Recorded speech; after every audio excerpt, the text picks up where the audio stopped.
Passengers traveling through Toronto Pearson International Airport face layers of security designed to stop dangerous people and dangerous goods from boarding planes. Carry on bags are x rayed, water bottles are confiscated, travelers are scanned, searched, and monitored by cameras throughout the terminals. But exclusive reporting from Awaz News Investigate Unit W5 into how organized crime groups exploit airport insiders to move drugs has uncovered troubling gaps in the security systems meant to monitor employees with direct access to restricted areas of Canada's busiest airport, including luggage and aircraft. Charles has spent 20 years working airside at Pearson. He says a corrupt employee can easily get a suitcase of drugs off a plane and walk out of the airport.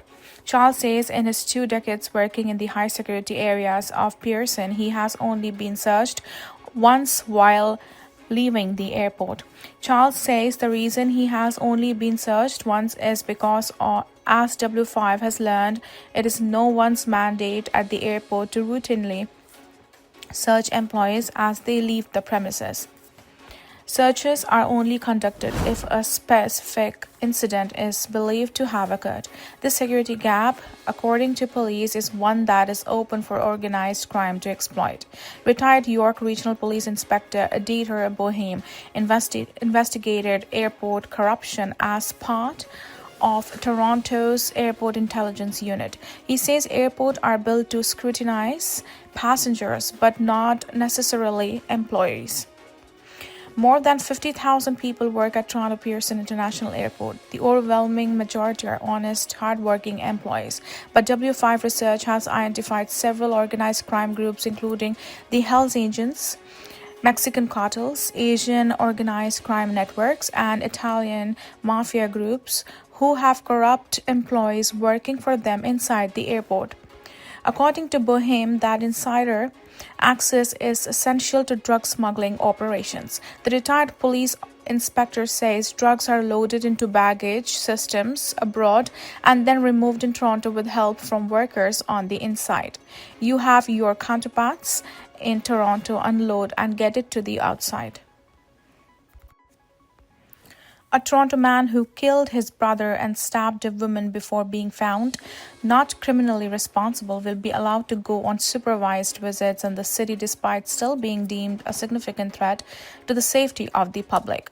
In a recent decision released by the Ontario Review Board, a 5-person panel accepted a joint submission that although Kinroy Samuel continues to represent a threat, his progress under psychiatric care and sustained clinical stability warranted an expansion of his privileges.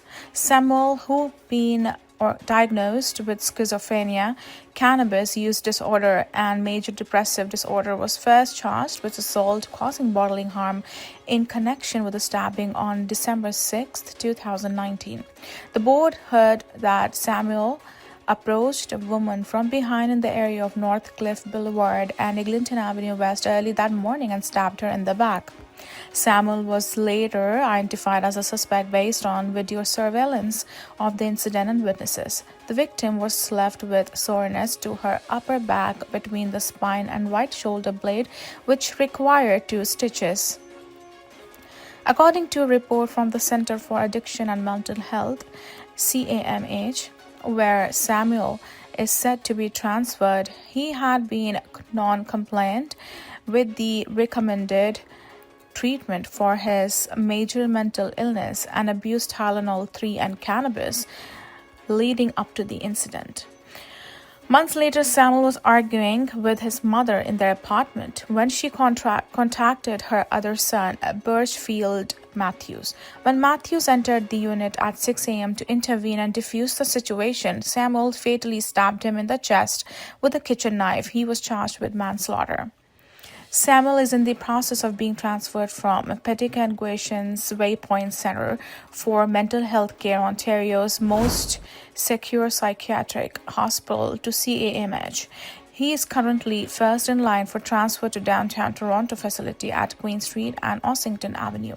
In a summary of Samuel's psychiatric background, it's noted that he has no criminal history prior to the two offenses he was charged in and has not been physically aggressive during his current hospitalization. Hundreds of 911 calls meant for Toronto police were rerouted to other emergency services on Tuesday due to what police described as technical issues. More than 200 calls were affected between 11:45 a.m. and 12:15 p.m., according to Toronto police spokesperson. Police said 911 operators were still able to receive calls, but a technical error caused some 911 calls to be delivered to partnering emergency services as per established redundancies. Officials said all calls have been since accounted for, but the cause of the issue remains unclear. One man is facing charges after he allegedly struck an attendant at an Ontario gas station while attempting to flee the scene without paying. It happened on May 13 at a gas station in the village of Mansfield, which is near Orangeville. Police say that the suspect, who was driving a black Ford SUV with an attached camper trailer, filled up the vehicle and then attempted to flee after not paying. The gas station attendant attempted to intervene and stop the vehicle when he was struck by the vehicle, police say. They were later airlifted to a Toronto area hospital with serious injuries. The suspect, meanwhile, fled the scene. A day later, OPP officers located a suspect along with the SUV and trailer used in the initial collision. Police said they deployed a spike belt to disable the vehicle, prompting the suspect to flee on foot into a wooded area. After conducting an extensive search, officers found the suspect and took him into custody. Darbara Singh, 53 of Brampton, was charged with multiple offences, including 2 counts of possession property obtained by crime over $5,000, theft, dangerous operation causing bodily harm, and failed to stop at accident resulting in bodily harm. The victim remains in stable condition, and police are asking for anyone who may be witnessed the incident to contact police. Toronto's top cop has broken his silence about 3 off-duty officers who were charged in Spain following a serious incident. Speaking to Newstalk 1010's More in the Morning on Wednesday, Chief Marin Demkiw addressed the charges for the first time and confirmed that the officers have been suspended with pay. I confirmed their suspensions. We are making efforts to connect with the police in Spain to get the details we need for our processes to commence, he said, noting that all 3 officers are now back in Canada. Details of the incident have not been released publicly. The Canadian press is reporting that 3 Canadian police officers who were vacationing in Barcelona were arrested in the alleged sexual assault of a sex worker, citing several Spanish media sites. The officers were not in Spain in any official capacity. A Toronto police spokesperson previously confirmed to Awaz News that 3 of its members were charged but did not go into detail of the incident. They said that the allegations leveled against the officers are serious. One of the 3 officers returned to Canada earlier this week. Toronto police said they are not identifying the officers as Spanish court proceedings are ongoing. However, sources confirmed to Awaz News that the officers involved are constables Evan Glennie Richrond and Kagler Yigit. In a separate statement, the Toronto Police Association said it was aware of the incident involving the 3 of its members but provided no further details. Demkiw's remarks come after Toronto Mayor Olivia Chow Constable Shelley Carroll, the chair of the Toronto Police Service Board, weighed in on the allegations, with the former calling them serious and troubling.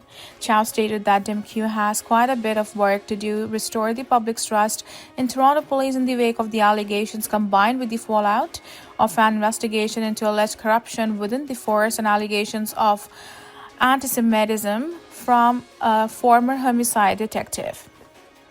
7 active and 1 retired Toronto police officer were charged in Project South, a police corruption probe unveiled in February, which uncovered allegations of bribery and a complex conspiracy that allegedly involved the attempted murder of a senior Ontario correction officer. The allegations triggered Ontario's Inspectorate of Policing to order an independent inspection, which will cover all 45 police forces in the province. Last month, the Toronto Police Services Board requested an independent inspection into allegations of anti-Semitism, racism, and misconduct in the force made by Hang Itzinga, the former head of the Toronto Police Homicide Unit, in his new book. A man has been arrested after dozens of vases were stolen from gravesites at a Hamilton cemetery. The thefts occurred at Whitechapel Memorial Garden Cemetery between April 17 and April 21, police said. Visitors reported that multiple vases placed at the grave sites of loved ones were missing, and investigators later determined approximately 40 had been stolen. Following investigation, members of the Hamilton Police Bear Unit arrested 51-year-old Jason McIntosh of Hamilton on May 13. He has been charged with possession of property obtained by crime over $5,000, trafficking in property obtained by crime over $5,000, possession of proceeds of crime and operation while prohibited. Police said multiple stolen vases were recovered and will be returned to the affected families.